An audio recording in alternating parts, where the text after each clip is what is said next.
Hi guys, again, this is Lordy, ang Tito Mong Psychologist. For this video, I just want to share something that I think can help most, if not all, of us. Okay, so I think even professionals can benefit from using this tool that I'm about to share.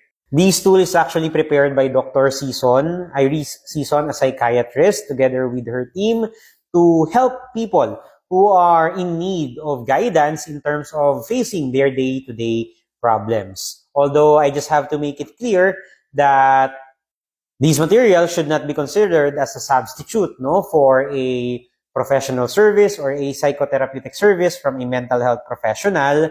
I believe these could still be helpful for those people who are facing challenges in their day-to-day life. At ito na nga siya, introduce ko na. Ang tawag dito ay ang Take Space Journal. Okay, upon reviewing the content of this material, nakita ko na mukhang malaki ang maitutulong niya.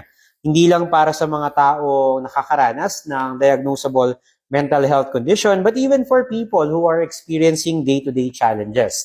For those people who are actually trying to make their habits, their routines better, I believe that this journal can also help. At ang maganda dito is that they will not just introduce a set of activities that you should be doing in order to help yourself manage your time better, know your emotions better, or re-examine your thoughts in a good way. But instead, they are also explaining the rationale why we should be doing those kind of things. Di ba minsan kasi pag nakakita tayo ng materials online, sa internet, do this, do that, without actually explaining the reason why we need to do such things. Ang maganda dito sa Take Space Journal na to ay nabibigyan nila ng explanation. Bakit nga ba kailangan nating gawin yung mga bagay na yon?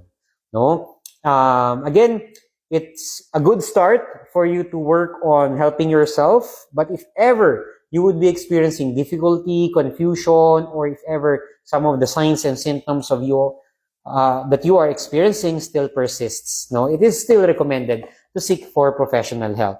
Nevertheless, again, it's a good start to take care of yourself, your mental health, and even your physical health. Thank you so much for listening. Again, this is Lordy, ang Tito Mong Psychologist.